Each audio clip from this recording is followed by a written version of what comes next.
You still don't even know what happened, and yet your brain already does, or at least it thinks it does. Someone doesn't reply to your message. So, clearly, something terrible happened. Your boss texts, "We need to talk." That's it. You're done. You feel one strange pain in your body, and your brain has already imagined the worst illness possible. And the strangest part is, you don't even want to think like this. You get tired of it yourself. Sometimes you even get angry at yourself. Why am I spiraling again for no reason? This happens because your brain instantly fills in the worst explanation.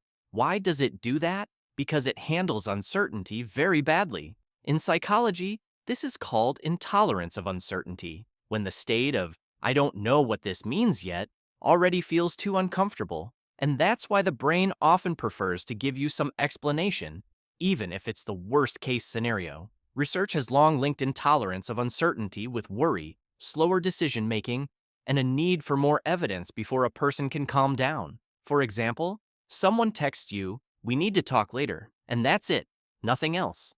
Objectively, you still know nothing. But your brain can't tolerate that pause, so it immediately starts filling in the blanks, and usually not in the best way. And this is where catastrophizing begins. That's when the brain doesn't just think about a problem, it instantly exaggerates the consequences. Instead of thinking, maybe they're just busy, your brain jumps straight to, "Something happened." Instead of, "It's probably just a conversation," it goes to, "I messed everything up." Instead of, "Maybe I'm just tired," it goes straight to, "Something is seriously wrong with me." That's how the American Psychological Association describes catastrophizing, as exaggerating the negative consequences of events or decisions. And the most dangerous part is this: in that moment, it doesn't feel like you're spiraling. It feels like you're just trying to prepare yourself for something awful. But then the brain doesn't stop. It keeps running the same thought in circles. It keeps imagining something bad happening. And while trying to protect yourself, you start searching for more and more information to feel safe. You start Googling, you start asking ChatGPT, you start texting people close to you, asking if they've ever had the same thing happen. And that's when it turns into rumination, repetitive, intrusive, looping thoughts that interfere with everything else. At that point, you're not solving the problem anymore. You're just watching the same horror movie in your head over and over again. And here's where things get really interesting and kind of paradoxical. You don't just get upset at the thoughts. You start getting upset at yourself. Why am I thinking about this again? What's wrong with me? Why can't I just calm down? It starts driving you crazy that you can't get it out of your head. But the truth is, your brain is not necessarily trying to torture you. A lot of the time, it just switches into protection mode way too fast. The problem is, that protection doesn't actually solve the situation. It just steals your peace before anything has even happened. And maybe the most important thing here is this: you do not have to believe every catastrophe your brain shows you. Psychologists often recommend that in moments like this, instead of merging with the thought, you take a step back and ask yourself, what do I actually know? What am I adding on top of that? And is there at least one ordinary explanation here besides the worst one?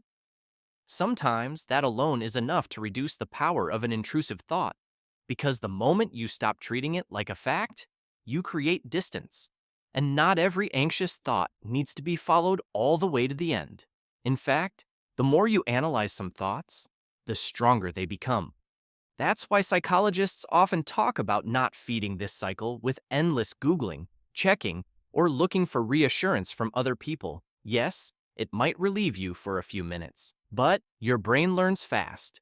It learns, okay, so this really must have been danger, because we rushed to find reassurance immediately, and next time, it will do the same thing even faster. So sometimes the healthiest thing you can do is not find the perfect answer, but tolerate the uncertainty a little longer than you usually do.